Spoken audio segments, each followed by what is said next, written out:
me. This guy gets bit by a radioactive spider. I'm a nerdy teenager. His uncle who took care of him gets killed because he callously lets these bad guys run past him. And nobody knows this, but he could actually shoot the webs out of his dick and his asshole. Yeah. Wow. I mean, that's where spiders shoot webs out of, right? The web thing is so ridiculous. Like, he invented this shit that's better than anything anyone's ever figured out ever. Like, he could be a fucking super billionaire just from that web. Right, exactly. The idea that we buy into the fact that this fucking college kid invented this stuff that shoots from his wrist in a never-ending supply. He's shooting and allows him to grab buildings and swing. He's shooting these thick ropes out of his wrists, and I'm like, bro, if I would buy all that shit, you know, like, and just. But where's it coming from? Where's all that shit coming from? That's the problem. There's no storage tank on him. He's just shooting these webs, and they're just flying off of him from what? Are you making that stuff? Well, what is that? The easy thing is always like, he's a genius, the smartest guy on the planet, you know. But if he only invented the web, that guy could invent anything. He could make antimatter devices. My point. He's that smart. My point was, the shittiest comics that I didn't read are these billion-dollar, like Ant-Man. Who the fuck ever read Ant-Man, you know? So in that same kind of feeling, it's just a run out of like superhero like narratives. Yeah, that might be true. I just found Jamie's was Morbius. Morbius was cool. I used to like Blade. Blade was my favorite. Oh, Blade's the best. Blade was the shit. He had teak knives. There were knives made out of teak wood so he could kill vampires. He came out of his mom and just fucking killed her. Like, he was a bad mother. Fucking amazing scene. It's one of the best scenes in any horror movie ever. It's so cool too.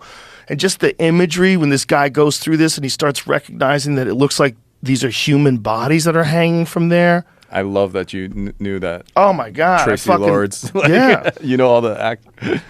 Yeah, this was an amazing scene, and then Blade shows up and kills all the vampires. It's fucking incredible, man. It's such a good scene. Like, to this day, even if I don't watch the whole movie, I'll throw this scene on, because it's when the guy realizes that there's blood coming out of the ceiling, and then he looks up and he sees the faucet, bloodbath, and it just starts spraying, and the way it's shot is like almost like stop action, because whoever the director was, they did an amazing job of like setting it up where it's like the chaos of the moment, it's expressed in the way he filmed it. Yeah. Like for the guy who's getting sprayed with blood, surrounded by vampires and freaking out, like everything's chaotic. He's seeing them dance around their fangs, and they're all looking at him. That's a lot of blood. That's a lot of the cherry juice or whatever they use. Yeah, whatever the fuck they use. Everybody's covered. And so he's trying to get out of there. They're beating the fuck out of him. Yeah. And after they beat the fuck out of him, Blade shows up. Yeah, Disney owns Marvel. Like, they're ready to kill him. I don't think they're going to make something this blood-drenched for kids. I wonder if they're done now with this. There's a new Blade that's coming out. Yeah, I heard. Right? I wonder if it's going to be like this, though. Hire me as the writer and it'll be good. I mean, this fucking scene's amazing, though. This is the first time you see Blade. They're all freaking out. The Daywalker. And they all freak out as soon as they see him. This fucking scene's amazing, man. It ended. Oh, you teased me. But I just talking about this, when I'm like reflecting on like what I like, my superheroes are the Hulk, Spider-Man. Like, you did something to me, and now you're gonna fucking learn what time it is. Like, and yours, you tend more towards werewolves, blood, vampire. No, like, you like the monsters, right? I do. You're more of a monster guy.